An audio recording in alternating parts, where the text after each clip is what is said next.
Hello there, everybody. Welcome to the first post-match episode of the Blue Frontier. James here, joined by Ryan and Sean for Bournemouth 1, Everton 0 at the Vitality Stadium. I really wish we had a better match to discuss, but apparently the squad and manager did not get the memo that there's a new Everton podcast eager for exciting things to talk about, particularly based on today's performance. If you've listened to our post-matches from the ATP, we're going to keep the structure roughly the same, but we are going to try some slightly different things, and it'll probably evolve over time. If you like what we're doing, if you think there's stuff we could do differently, please let us know. We appreciate the feedback.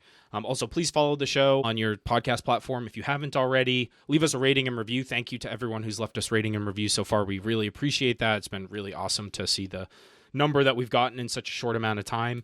And check the link in the description. Our link tree is in there, which has the link to join our Discord and follow us on all our social platforms, which we would appreciate a ton. We also have 2 other episodes that we've released in the past week talking about the takeover, the stadium, and we did our full squad assessment just a couple of days ago. So there's a good back catalog to get to if you haven't already done so. And we're also now on Blue Sky, so follow us on there. With that, let's get into the match. I think this is going to be a contentious episode. I'm certainly fired up and incredibly frustrated at the performance today. We're going to start with some instant match reactions. We're going to incorporate, first and foremost, a comment from our Discord from none other than Matt Clevey, rhymes with Chevy. He's had a run much longer than most would have to make adjustments, tweaks, and to try different approaches. Nothing has changed. He's shown us who he is and what he's capable of. Tough situation for the Friedkin group, but something has to be done. And that I couldn't agree with more. I mean, this feels like the straw that broke the camel's back. In some ways, it's just more of the same in the worst way possible. And that's a good Bournemouth team we played today, as we'll get into, but we did nothing to really challenge them in their areas of weakness, and it was really kind of inexcusable in my view. And that's the point. I mean, I think as that relates to their performance, we really like this quote from Andrew Hellberg, a performance that screamed change is needed, in my opinion. And I agree with him. I mean, this, he's to continue. I'm all for giving time to youngsters, but bring on Armstrong instead of moving Njai Central, and bringing on Harrison felt like a Rafa-era move. We lack talent, but the current setup doesn't mitigate that disadvantage at all. And I think that's really what this is about. I mean, no one is arguing that this team should finish in a European position. That's really not the point. We'll get into the Dyche go or no-go analysis a little bit later, but I don't know, Sean, if there's some things you want to say before we move into the rest of the match.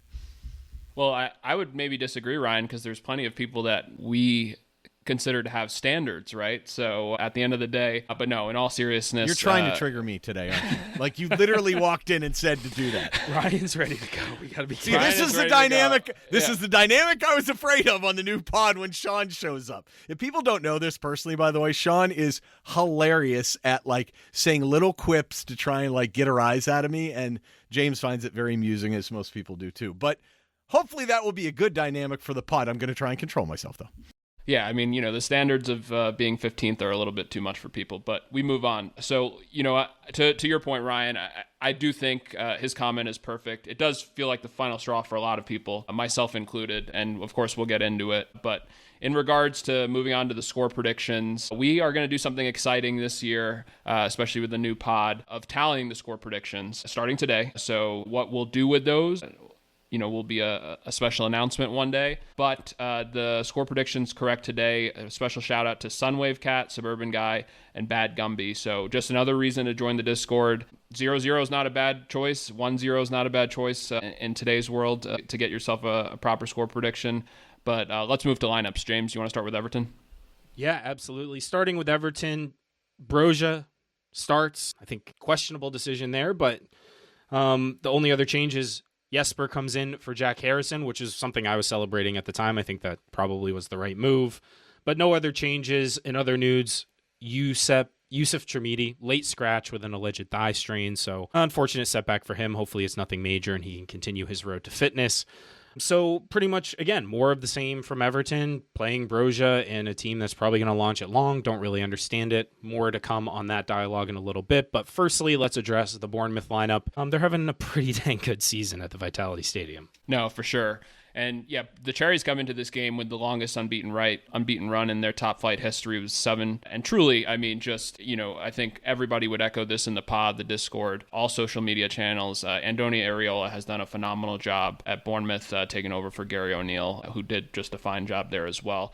Three changes for them. They have had a lot of guys out, but this is just a very deep squad that has a lot of quality.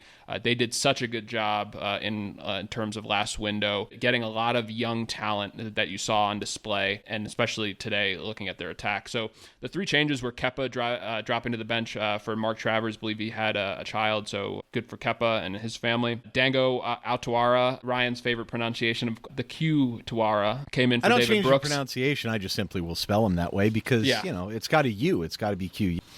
Yeah. I'm not giving in at this point just because I know it. It makes Bluist mad on the Discord, and someone's got to make him mad, Yeah. The triggers in the Discord are truly alive and well. And then Justin Kluivert coming in for Philip Billing. So really kind of interesting attack that they have. Semenyo is just a really, really good player. The 5 goals, if you just looked at that, was decent, but the threat he causes on that side is impressive. Evan Nielsen's had a bit of an interesting start, but he's done okay for them, and of course Enes Unal being the backup. But their injury list is interesting because Tyler Adams came back today. He just came back a week or two ago. That was surprising. Yeah, that was surprising. Adam Smith, just a guy that's been there for a while. Tavernier has kind of fallen out in regards to just the other guys playing really well. Really, to me, their big misses are Senesi. But Dean Hudson is playing a lot better, that he's gotten more time. He's a super talent, as you're going to say later, Ryan. And Zabanya is just a guy that has improved over time. He played every minute pretty much last season, and he's on track to do that this season. Really, the guy that I'm excited for Bournemouth, watching them as a neutral, is Alex Scott. He was not playing today, but he's a really, really good player. But that midfield engine in regards to Christie and Cook, just impressive. So an impressive team. We go on and on about them, but let's go into key matchups. Yeah, that's what I was going to say, Sean. I mean, looking at this team, they're talented. They're still pretty young. And some of these guys are going to develop and continue on.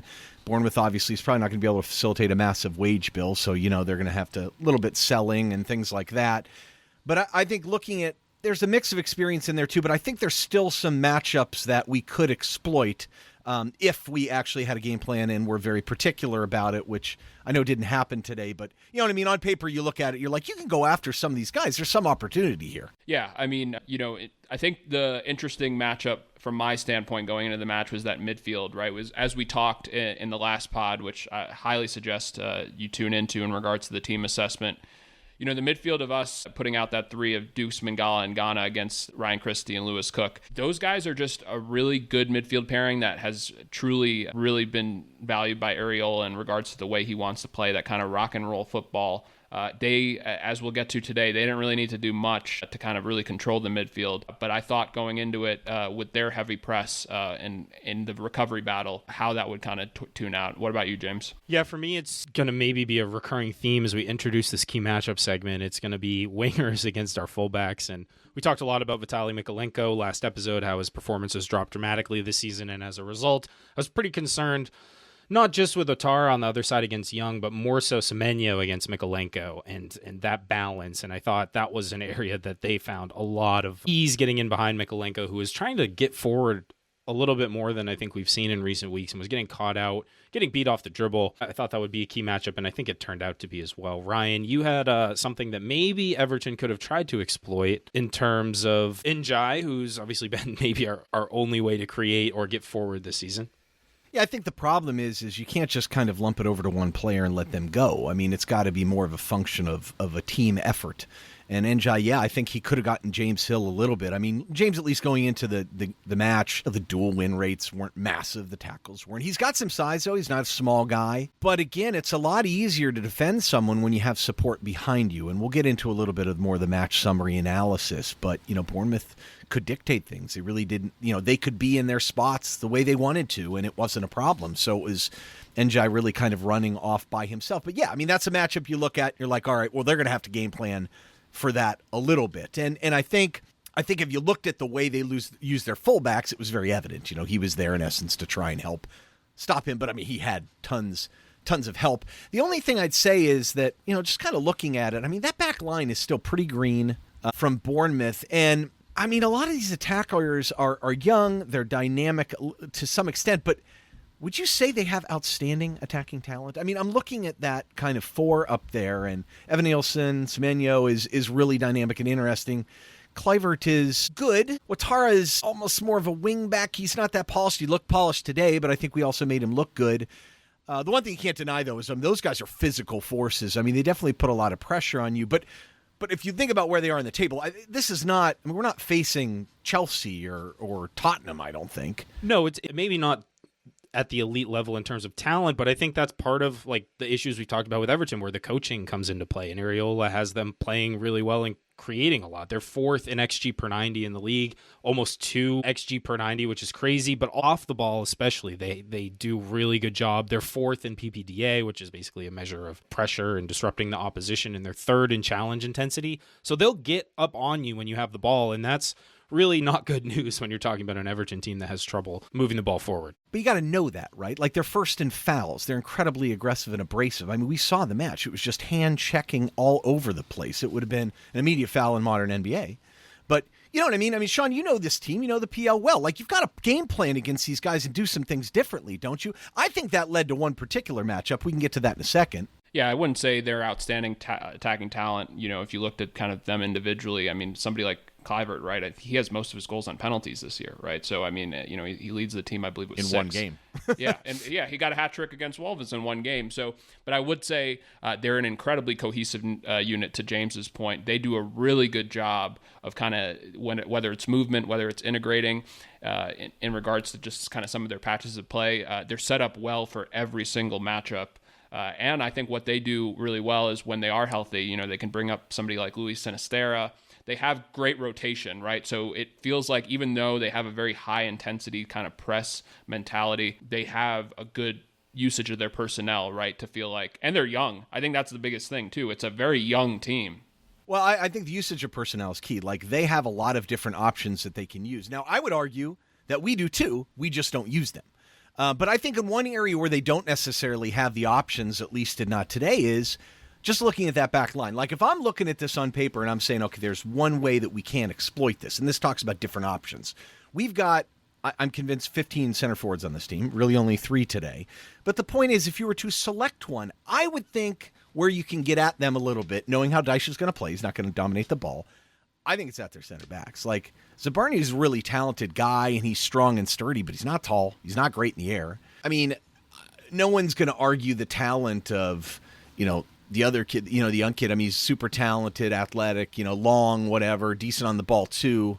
Interesting. I think Roma had him on loan and tried to keep him, right? I think I got that right, and just couldn't pull it off. I mean, he's going to go for big money. Like, Beto is the guy to me. If you know they're going to play like this with all the fouls, and you no idea what the Premier League referees are going to do too. I would be scouting the referees very carefully, by the way, in a match like this. You got to go with the bulldozer, man, because no matter what, like, Broglia is a ridiculous pick to me. We'll get to that in a second, but like, I don't know. That's what I would go with. I think those guys are exploitable from a physical standpoint, and I think Jackson Bugle knocks it out of the park with his comment too. Yeah, Jackson's been on the build back Beto train for quite some time now, and his comment is a novel idea. Maybe starting our best striker who wins the ball higher up the pitch, pushes back lines deeper, and has scored more goals in less time than our other strikers will result in better attacking performances. Build back Beto. And yeah, we talked about it on the last pod.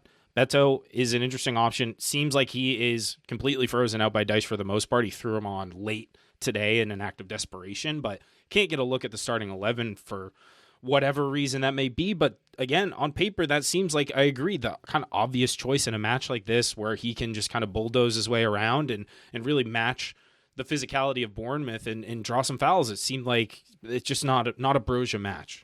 Just create some space behind you too. I mean, their defensive mid pairing. You pointed out, Sean. I mean, in terms of a matchup, like, Lewis Cook is actually a pretty underrated player, but Christie's not a good defensive player. But again, if you just let them do whatever they want, let them dictate the game, I mean, yeah, now they can place whatever role they want wherever they want to play him and have a coherent way to play, and we can't really disrupt that, or at least didn't today.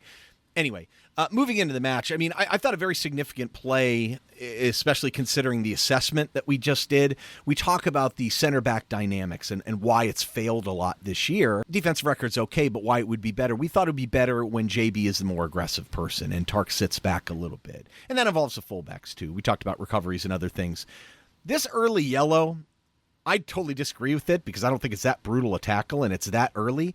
But that changes a lot of things for Everton. I mean, don't we agree? Yeah, I mean, we talk about the passiveness versus aggressiveness in regards to the center backs, right? And JB, whether you agree with it or not, Nick Weinstein kind of says it pretty well. He thinks it's a yellow regardless. I would agree with that just simply because that's not a tackle that you're going to ever get much grace with when it comes to the referee, right? Whether it was a foul or not, it doesn't matter. You're stopping play, you're hitting the striker, whether you got the ball or not, and we're not going to get the benefit of a good call. So, yeah, I think going into it, I mean, just frustrating, and I think led to JB having to be more cautious during the match.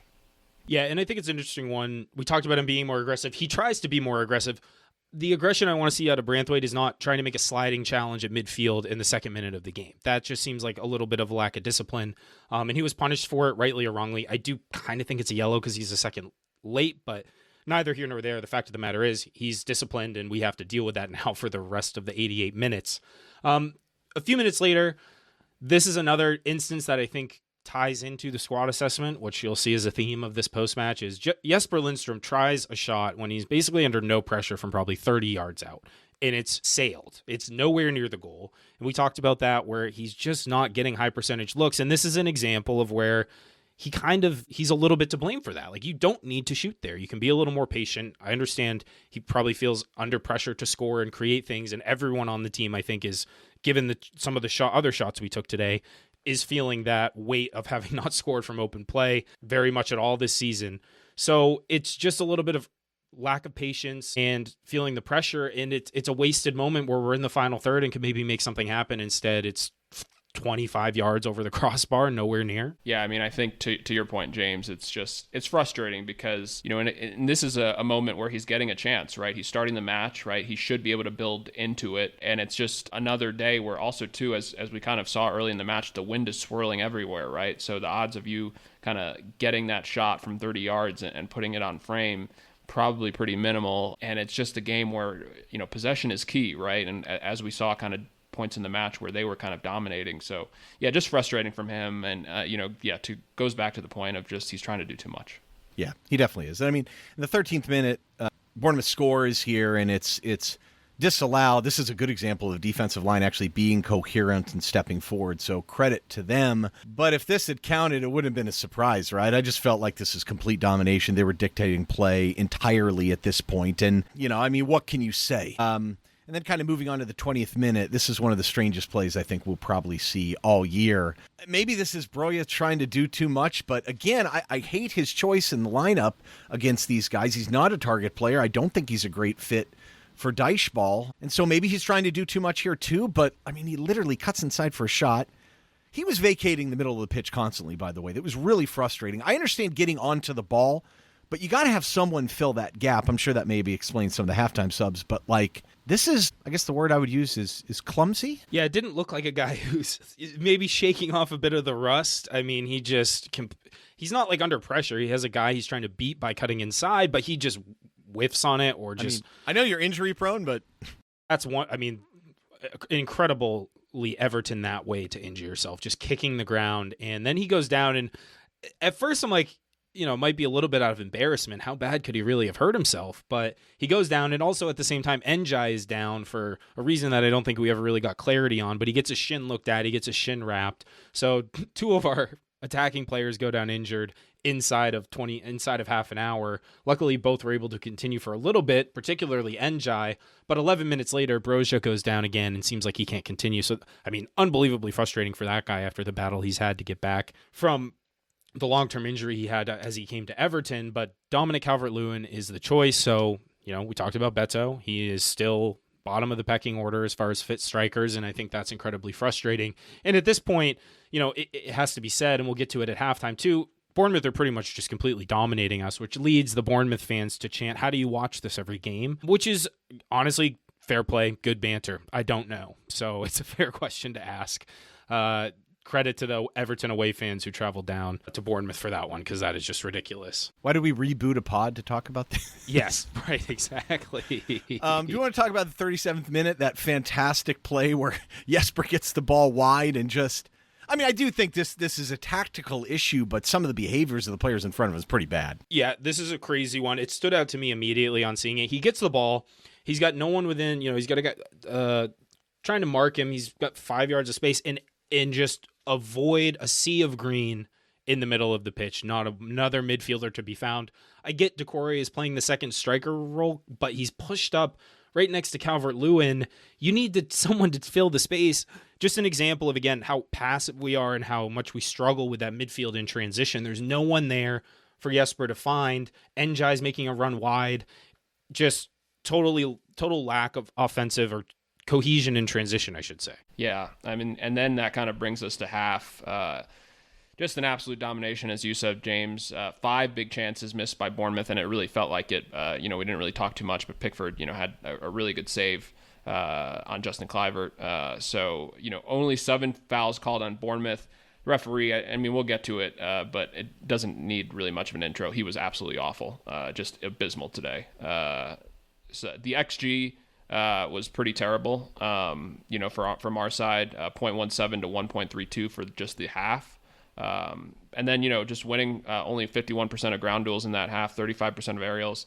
How is that possible when you have 40% possession? It's just well below the season average. And then Bournemouth had 20 touches in the box in that half. And I think that kind of gives you the insight that basically they were just living in our box and we were just, defending for our lives. Yeah, I get that we had to make a change here too, but like some of those numbers I do think are a little disturbing from an individual performance standpoint. I mean, if you're going to sit back and let them dictate, look, there people want to be on the ball and control possession. I get that. So if you're not going to do that, you have to control space, and I don't think we did that at all. And that's the whole point. I mean, you've got to control space, meaning as when they try and play into it, you're all over it. That doesn't mean rapid counterattacking too. I mean, you know what we said on the assessment. But it does mean winning the ball and then trying to transition a little bit. And it just wasn't there. I mean, they were completely dictating play. That being said, I think the halftime response was pretty interesting from a tactical standpoint. I mean, the change was back to the 4-4-2 defense and then the 4-4-1-1 setup in transition. Some of these subs were pretty fascinating. I guess we think Lindstrom got hurt, but, I mean, these probably wouldn't have been the changes I would have made. You guys? Yeah, honestly, when I saw the change board go up, my jaw dropped. I could not believe that I was seeing Nathan Patterson and Harrison Armstrong coming on at halftime. Mangala comes off, and then Lindstrom, of course. And I thought Lindstrom started the game brightly. Obviously, we talked about his shot, but had some other decent moments. He did look like he was kind of limping around, so that's really the only rationale I can understand for taking him off at half for Nathan Patterson is the fact that he was hurt. But even in doing so, Sean Dyche, I still think, makes a misstep here in that he pushes Ashley Young in front of Nathan Patterson and puts Patterson at right back. Why are you putting a 39-year-old Ashley Young at right wing when he is better defensively and Patterson is better offensively? It's like completely flip-flop from what you would expect logically. It's like trolling. He's like trolling me. It also hurts Patterson, too, because, I mean, you want to look, he was smart enough to if he's going to play Armstrong, which I think is absurd, he at least played him in a position where he has some freedom. I mean, DL made this point in the Discord, and he's the right one. You don't want to place him back in that back two, where that really requires a lot more positioning, discipline. But then you do the opposite with Nathan Patterson, who we know his issues are. If his issues are not defensively, then why is he not playing? Because we've seen that he can get forward. So now you strap him to the back, basically having to deal with Watara or Quatara, if he's like a Star Wars character. Doesn't it sound like one? It's like he's friends of the Klatus. Anyway, so look, and I think the performance was a result of that. So look, we seem to show a little bit more control at that point. I think we did get ourselves into some positions where we had time and space for a little bit. And so I'm not saying the tactical formation wasn't wrong. It was probably a good time to switch. I mean, the pass percentage was up to 75% at one point from the first half to their first subs. So, and I liked some of the stacking of Young and Patterson to the right side, but like Bournemouth still outshot us 4-2 there, and we didn't get a shot on target. And look, I mean, look at the matchups there. I mean, then it just became like their left side versus our right side. And before he was subbed, I mean, Watara was 3 for 3 in dribbles during that time period. Dribbled Patterson twice. I mean, Patterson was getting... He's dribbled past 3 times. He only had 2 recoveries, too. So I would hope if you brought him in, now you're bringing more energy, more activity. If he had the freedom to go maybe hunt and win the ball, that'd be great. He had 2 recoveries. So the Patterson-Young decision there was just, I mean, maybe he just wanted Young to sit out wide and ping crosses in. I mean, what do you guys think? Is there any thought here that It just doesn't make sense to me at all. Well, clearly Dyche has some faith in Ashley Young, given he was the one taking our corners in the first half, taking some of our set pieces. So Well, Young's played well. I mean, totally. I mean, we talked about him being one of our best performers, but I still don't think like giving him more attacking responsibility is a way to get the best out of him or the team. So it seems a little bit ridiculous. And Nathan Patterson trying to defend Ouattara was just a joke. I mean, a complete joke. Getting rinsed. I don't know if he's just trying to like hang the kid out to dry, but he looked like he's never improved his 1v1 technical abilities at all. His technique is the exact same. It's totally hunched over.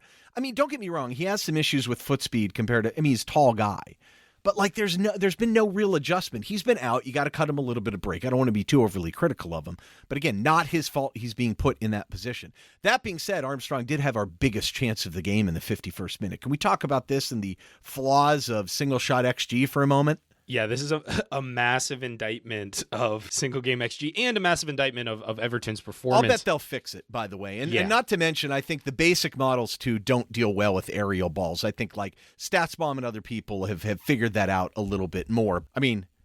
But this is, as you say, Ryan, like we exhibit actually some decent control in the final third. We're patient with the ball. We're moving it around. We get an Ashley Young cross to the far post, and it's Harrison Armstrong who...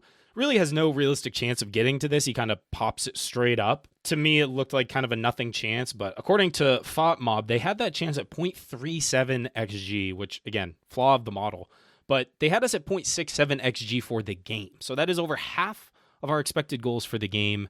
I don't think we had another one better than 0.06 XG. I mean, is Harrison...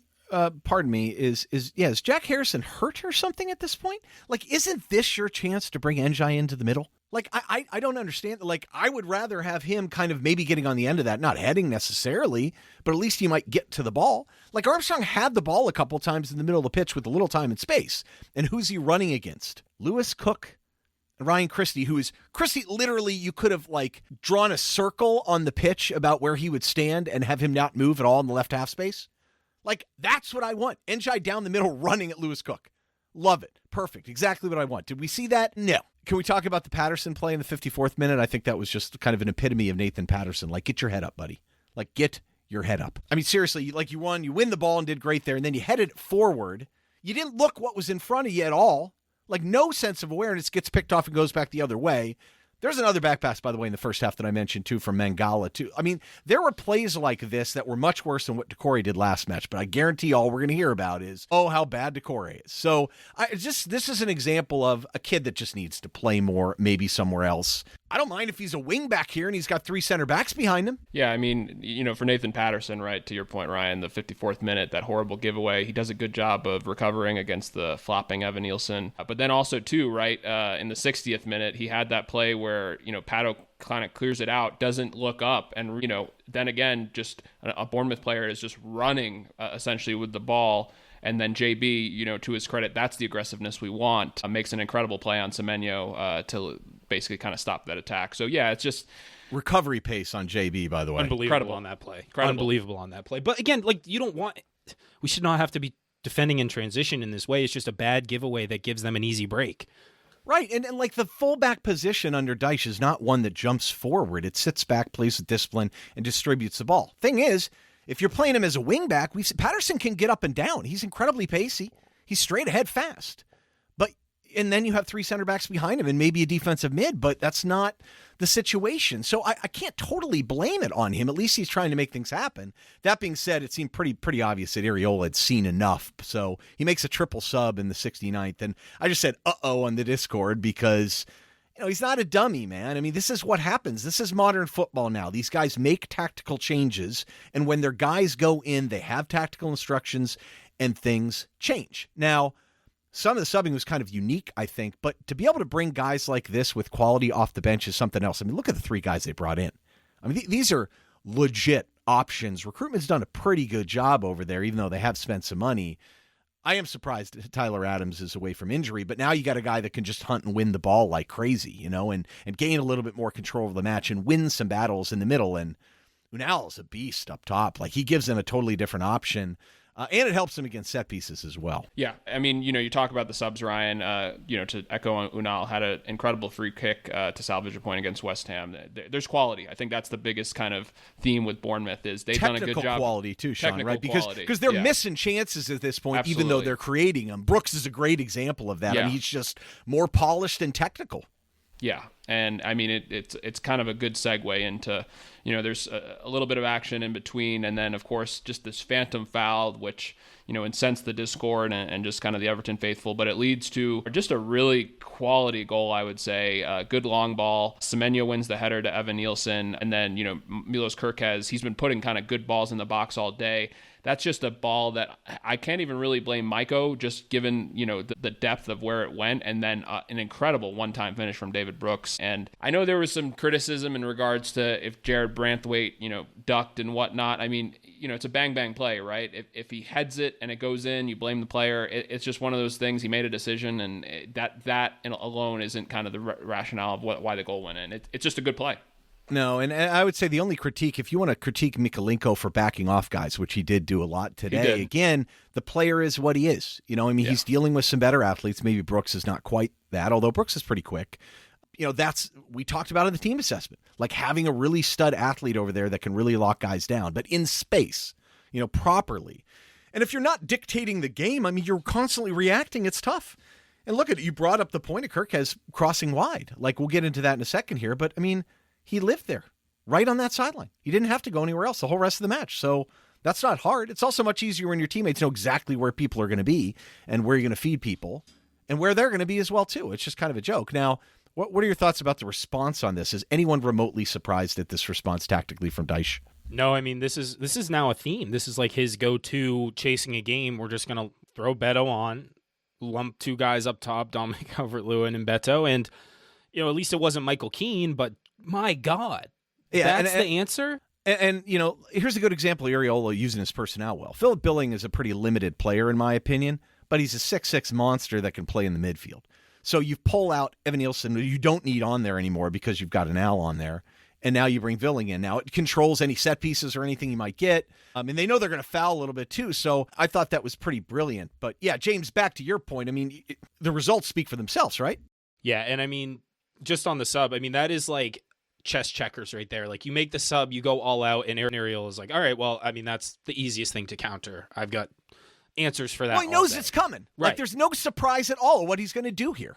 Exactly. And as a result, it didn't really change anything. After Bournemouth scored the opener, we had one shot, which was in the 85th minute. That was Decore's shot, which actually he did pretty well with, honestly. It wasn't that far wide, and it was off a DCL header from a throw. But we only had 46.4% possession, 49% pass success, two offensive aerials in general, and DCL lost both of them. And as I said, good thing we put two up top, right? That's exactly the technique, right? Knock it down. I mean, it never happened at all. Yeah. So you go for a tactic, and then you don't even get a chance to do that, or you just don't execute on it. And then in the 88th, I mean, there's a couple yellows laid on for Bournemouth, mostly just trying to kill the game, which they did extremely well. Adams takes a yellow for cleaning out Beto. Just really aggressive foul. Unsurprising, but probably a smart play given that we were looking to break. And then Brooks gets a yellow in the last minute of stoppage time for time wasting. And that takes us to full time. I mean, the numbers are pretty damning in the second half. 0 corners, 4 shots. Again, an entire match with 0 shots on target. Yes, the goal that they eventually scored was a good one, but they had so many other chances. We didn't talk about any of Pickford's saves in particular, but he had 7 saves today, which is crazy. I think Bournemouth's post-shot XG was nearly 3. It was just a really dominating performance from Bournemouth. One last comment, too, in terms of the subs. Like, when the Bournemouth players are out there, they know exactly what they're going to do. So think about it. This is a team that's first in the league in fouls. You know how many fouls they had after those subs at the end? When we had 2 guys on there? 2. One was Tyler Adams, which was a smart foul. The other one, I believe, was a Semenyo foul in the attacking zone. Like, think about that. When we've pushed the play at the end and started to create some chances, it's all flopping from set pieces, putting those 2 guys up there and sending it up. Think about it. Did we have one at all? None. That's how you manage a team. Look, Iraola's a fantastic manager. I knew when they hired him, everyone knew how good he was, and you saw it today. And that's the thing, like, yeah, you point out the second half numbers, James, but Obviously, they're misleading because the XG has gone way off the roof because of Harrison Armstrong's absurd chance, but they didn't do anything. And you could argue, say, well, we stopped their attack a little bit. Maybe. I don't know. I mean, I wouldn't say in the second half it was necessarily inevitable that they were going to score, but by and large, you look at the play overall, I mean, come on. Yeah, no, I mean, I agree with you, Ryan. I will say in comedic relief, one of my favorite comments of the day was Aman Hanya, of course, great friend of the Discord, and just provides some really witty commentary.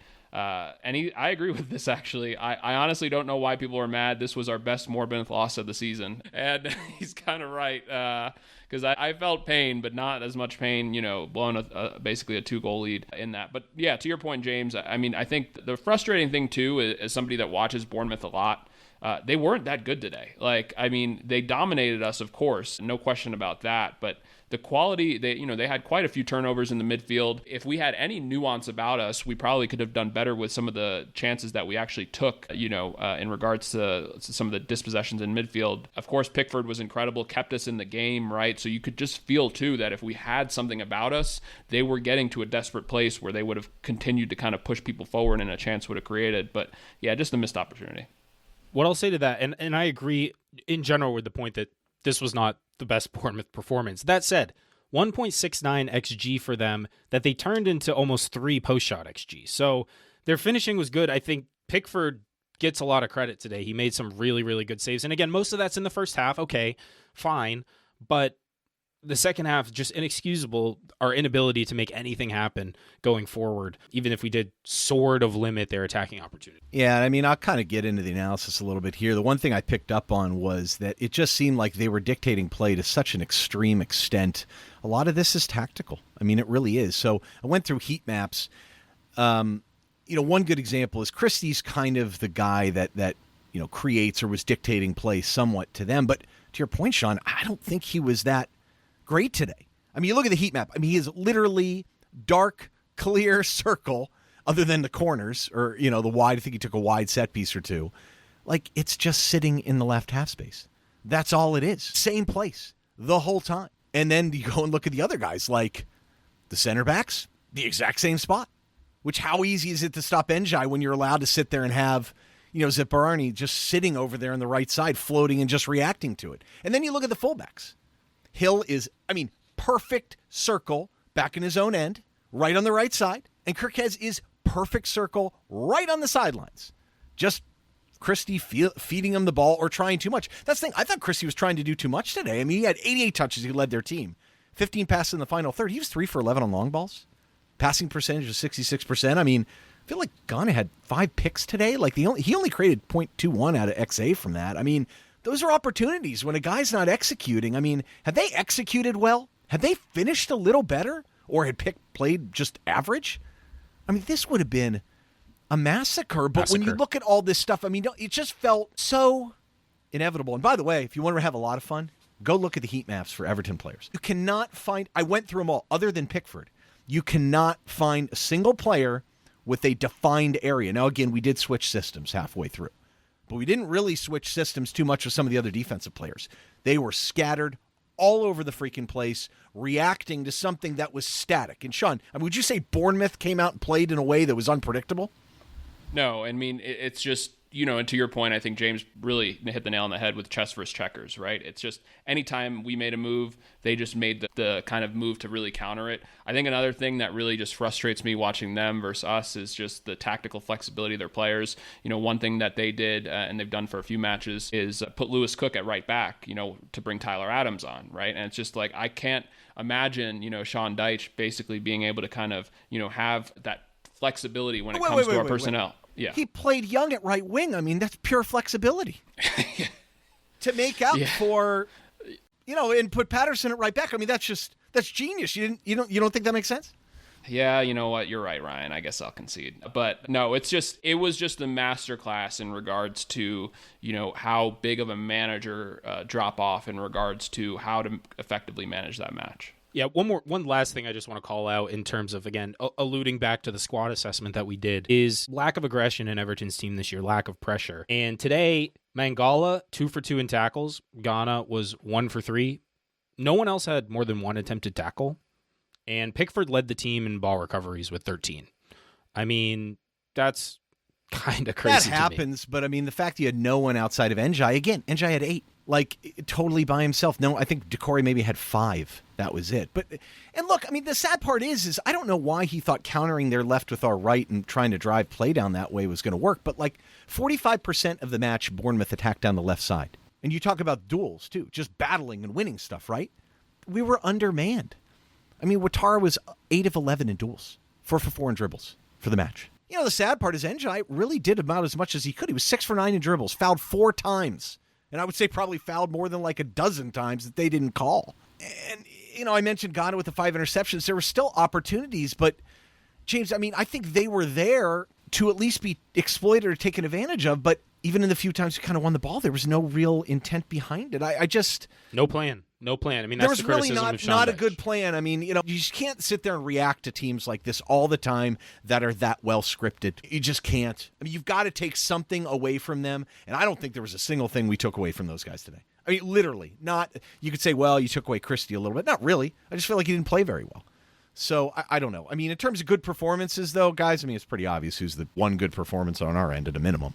Yeah, the one that is, and hopefully going forward we'll have more diversity of thought in the good performances, but Jordan Pickford is head and shoulders, I think, above everyone else. We talked about some of the numbers already. 7 saves, 2.93 goals on target, aka post-shot XG faced.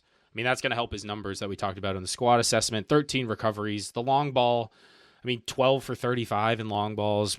We launched it long all the time. The distribution is not great, but no one else was. We were just huffing it along to nobody, as we have tended to do. So the saves were really the big thing, the contributions, blocking the goals, preventing the goals. Other than that, Njai, Ryan, you hit on some of those numbers. I mean, he was one of our better defensive players and one of our best probably our best attacking player by some distance. Too much defense. Like, why is he ever in our own defensive box? That makes absolutely no sense. I think Ryan Reynolds' comment is really good because we spend most of our assessment trying to figure out how to generate attack, right? And so high pressure would be one. That would be another one. But look, fine, you're not going to have a rapid counterattacking, but you've got to have a plan for transition. Normally, Dyche has some plan, but I just don't know if we saw it. Maybe it's personnel. So at Ryan Reynolds, 86, again, I know we have to clarify this every time we quote him, but it's not Wrexham's Ryan Reynolds. Watching Everton try to mount any sort of attack is about as exciting as watching Mike Tyson fight whichever Paul brother he helped make money. Pickford was great, so there was that at least, and that's so very true. And again, I still say, you know, there was a moment in the second half where Dominic Calvert-Lewin came back, recovered the ball, and kind of, you know, got in between the lines and kept it and passed it back to someone. And I sat there and said, yeah, that's what Dom does pretty well. He actually does that pretty well. But so what? Like, and that's the thing that was crazy to me. Dyche always talks about his outlet, the center forward, and how critical that player is in that transition. And if that's all you can muster, Iraola's probably thinking, great, I'll let you have that. You can have the ball in between the lines and be, you know, 30 yards in front of our center back pairing when you finally got control of the ball and sent it back. Now, that's not Dominic Calvert-Lewin's fault. But, like, why do you continue to think there's just, I don't see a lot of alteration. I don't know. I just, to me, is he out of ideas, guys? I mean, I think we have to spend a little time here talking about Dyche in or out. I mean, we talked in the assessment about if there was a time you were going to get rid of him, if you really were going to invest some stuff in January, and I think that's a concern to invest under this manager, today's the day. Yeah, I think that's right. And a lot of people are asking this question or just stating the fact that they think he needs to be gone. We had Steve B from our Discord. Do we think he gets sacked after this? Feels like we are on the edge. I'd say we're off the edge at this point. I don't really know how you can continue in this way with this manager. You're off the edge. You're plunging into the abyss. Into the abyss, or maybe Sean Dyche is off the edge and push him off the cliff.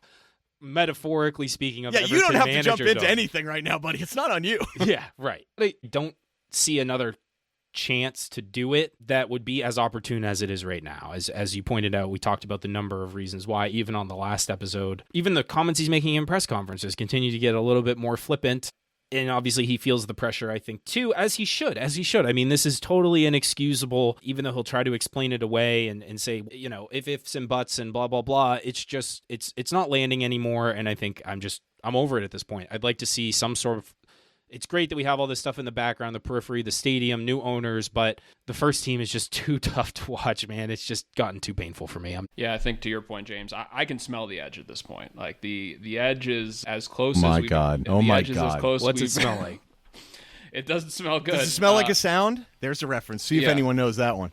I'm sure Sleazy does. But yeah, so, going to exactly what you said, and I think this is just going to incense people that are already off the edge, as James put, but he said in his press conference, I don't know if this is the exact quote, but the run really isn't bad on paper if you add wins to it. Well, if I go to a restaurant and I don't get food poisoning, I guess that's a good thing too, right? So it's just, I mean, to me, like, unless your intent is to get food poisoning. Which, has never been my intent, but unfortunately, sometimes the intent doesn't match execution. So, but I think to your point, James, I'm kind of at a loss with him. It's gotten to a place where there's really nothing we can kind of look at to say he's doing this right or he's doing that right. The run, of course, we've had some decent draws, right? But I would start to agree with if you can't start capitalizing and really at least showing some sort of promise in some of these games, which, a day like today, just terrible. I think that's the point, right? Last year, people were going to point out, I think it was Alfie out there, who's one of our Toffee analysis guys out there, who does a really nice job. He's definitely a pretty solid analyst. He made a point. He wants Dyche out too, but his point was, people say, well, so many wins out of 18 or 19, whatever. Last year we had the same situation where we weren't winning any matches, but the underlying performances in some cases were very good. Like, we lost 3-1 to West Ham, and I mean, the numbers were overwhelmingly in our favor. Like, there were a lot of circumstances where we actually played some decent matches and just didn't get maybe the results we deserved. Or it was close and we created enough chances that maybe one goes in and we nicked the win. And then we won 3 in a row in April. But the point was, it wasn't like those were insane results considering the performances. I don't feel like, and Nick was kind of making this point too, like, Dyche did a good job, I think, last year. I mean, I think we overachieved a little bit. So it's a little hard for us to say, well, we were 12th last year. You got to give him a little credit for that. I think the year before he did well too. But I don't, like, the performances aren't there. He mentioned this on the assessment too. Like, the underlying metrics look awful at this point. I also think that some people have this idea that who would come to be in this club? Like, are you? I mentioned this before. That's an insane opinion, in my opinion. In my opinion, it's an insane opinion. Well, also, too, Ryan, it's interesting because, you talk about the availability of Premier League jobs, right? And if you just wanted to quickly go down the list, there's really not many at this point in time, right? Like, Leicester just got a new manager, Southampton got a new manager, right? The only kind of 2 openings I foresee is ours and West Ham, right? And it's interesting because if you want to talk about, like, looking at somebody like Graham Potter, you better make a decision quickly because those are probably, if you look at West Ham as a worthy opponent for his services, I would say, yeah, just given the talent that they have. So there is no better time, unfortunately, than now to make that decision, especially, as we talked about in the assessment, and you look at kind of the fixtures up ahead. I think these are good fixtures to kind of make that point. But yeah, just a really frustrating time right now. Yeah, and I think it's James Shea, assistant to the regional optimist from the Discord, in regard to whether a manager would take this job, which, again, is a crazy thought to have. But the reasons they would, we now have new seemingly competent owners, a new stadium, almost out of the PSR woods. Those are all very compelling reasons to join Everton. Yes, I think everyone looking at this job is going to take a forward-looking view and not look at the recent past history, which is obviously not the most appealing thing. But all of those factors that cause that are now seemingly out of the way. So we're just dealing with the ramifications of the decisions made in the past. And I think we've turned a corner. As we've expressed in our initial episode, we were very optimistic about the future. It's unfortunate that there is going to be this inevitable kind of lag between where things start in terms of revising the top, changing things from the top down, and that materializing into improvements on the pitch. But that is a process, and that will take place over the coming months and years. Will it? I mean, don't we have to up our standards before we do that? Yes, we do. We need to get back to NSNO. We need to demand more. We need to demand more. Right. We need a Demand is going to play right wing. Demand is going to go in there and score 5 goals down the stretch. And Standards is going to come in and play center forward, and we'll be good.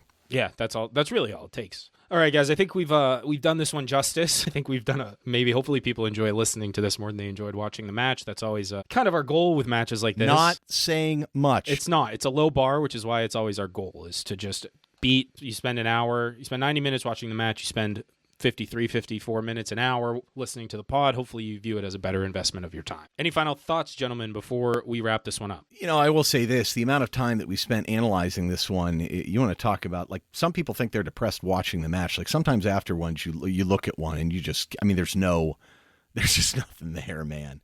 Sad too, is it's really sad. There was a point about halfway through the season where I thought, Dyche will be fine. He's maybe experimenting a little bit more, and that made you concerned, but he's going to stick with what he knows and we'll be perfectly fine. And we'll execute a little bit similar to what we did last year and everything will work out. But, it's just the same stuff over and over again. He's getting so much wrong at this point. I think part of it is the league is better, but I think we're past the point where almost every manager now in the league really needs to have some tactical acumen and really make the changes and be better disciplined. And I don't feel like there's a risk anymore in bringing in a new manager that the ceiling or the floor will drop.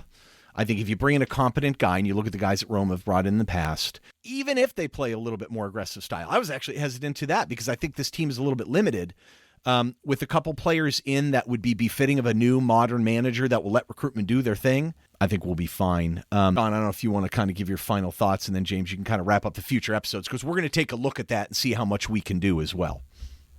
Yeah, I would also add, just for many that are incredibly frustrated, take a deep breath, right? I understand the fume is as high as it can be, but sometimes it's just not worth the incredible amount of specific blame that is going around. Also, but I would agree to your point, Ryan, it's just the tactical acumen in the Premier League from a manager standpoint has improved tremendously. I also think as much as Dyche has just not got it right this season, he's being let down by some of the people that he really trusts and has kind of been able to save him in certain performances, right? He's just not getting that. The confidence is low in regards to the squad. So it's kind of one of those things where, you try to peel back the onion as much as you can. The onion is kind of saying, Dyche out. I think the other last thing I'll say too, James, is the one thing I'm seeing online a little bit in other people, and I mock the standards and demand more stuff. But the point is, this is new ownership. Like, you don't necessarily need to sit here and protest like you did with Mashiri because he was falling asleep in his yacht in Monaco. Like, this is not the same situation here. So the Friedkins have shown that they're willing to make changes pretty quickly in Roma. Like, I'm not saying that you shouldn't, voice Dyche out or whatever, but you're really wasting your time or screaming into the abyss the idea that we need higher standards or absolute nonsense like that. They've come out and given their statement, guys. They know where Everton should be, for heaven's sake. So all my point is, give them a chance. Okay? They're not idiots here. We're not dealing with incompetent managers anymore. Need to I would just encourage, just play a little wait and see, please. Yeah, we'll agree with both of you. What Sean said in particular, take a deep breath and don't shoulder the burdens that have been put on this club by previous leadership on the new ownership, because by all indications, things do look like they're turning in the right direction, albeit slowly. You don't turn a cruise ship around in a sharp U-turn. It just doesn't happen. So it will take time. That said, I think probably good on this one. Again, this is our third episode. We have 2 previous episodes. If you didn't get it from the dozens of times we referenced it this post-match, we just did a huge squad assessment, which I think will explain a lot of the deficiencies of the squad and really builds the case for, frankly, why Dyche needs to leave. We also did our initial episode again on the stadium and new ownership. We've got a couple more episodes coming out probably over the next week. We, of course, have the match Thursday, FA Cup against Peterborough. That should be an interesting one. Maybe we'll have a new manager by then, but we've got an episode talking about Everton's financial situation, what we might be able to do in January. And we've also got some information on what the Friedkins have done in their transfer windows at Roma, which I think you guys will also find super interesting. So stay tuned for that. Again, follow us, subscribe to the show, leave us a rating and review. We really appreciate it. Join our Discord, follow us on socials, all that good stuff. We're really trying to build the show back up, starting a little bit from scratch. One last shout out. Appreciate all the support from everyone, and we'll keep the ball rolling. It's been a really positive start from a podcast standpoint. Hopefully the performances follow suit in the near future. Stay tuned. Thanks everyone for listening. Until next time, up the Toffees.